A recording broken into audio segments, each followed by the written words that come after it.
Et le défi de conduire avec un handicap visuel. C'est des meilleurs conducteurs que 95 de la population.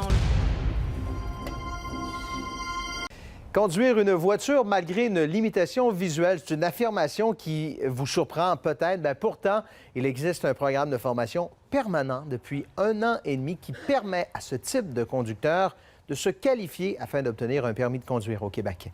Nicole Germain. On va commencer par l'inspection du véhicule. Patrick Cloutier souffre d'une malformation de la rétine.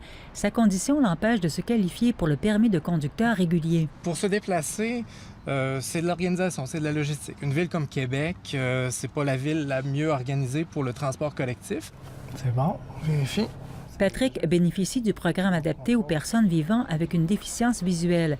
D'abord un projet pilote, la formation a reçu l'aval du gouvernement et un budget récurrent il y a plus d'1 an. La SAC, à un moment donné, a décidé que notre clientèle pouvait prouver qu'elle avait développé des habiletés compensatoires. Où regarder, quand regarder, voir loin, voir large. Avant même de toucher au volant, nos clients ils vont connaître vraiment bien le code de la route. Faisons attention, je crois qu'il y a un véhicule qui arrive. Oui. C'est pas des personnes aveugles, c'est des personnes qui voient moins loin que la moyenne. Donc, pour faire une visée avec le STB, premièrement, tu peux le mettre. Pour augmenter l'acuité visuelle, les élèves apprennent également à conduire avec le télescope optique.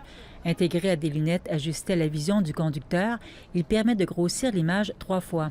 On les entraîne pour qu'ils les voient le plus tôt possible parce qu'ils ne seront pas capables de les voir autant d'avance. Au niveau de la lecture des panneaux d'autoroute, c'est là qu'ils vont utiliser le télescope, aller chercher du détail, mais ils voient tout, c'est juste qu'ils le voient moins loin.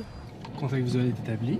Cette formation est 5 fois plus longue que celle exigée pour la population générale, soit 200 heures étalées sur 15 mois. C'est des meilleurs conducteurs que 95 de la population, là. Ils sont tellement entraînés, évalués régulièrement.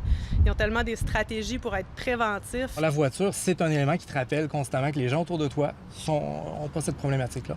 Donc, si on me permet de conduire, bien, en ce qui me concerne, je n'ai pas d'handicap. On estime que 140 000 personnes vivent avec une déficience visuelle au Québec, mais une infime proportion seulement d'entre elles peuvent se qualifier pour cette formation. Ici Nicole Germain, Radio-Canada, Québec.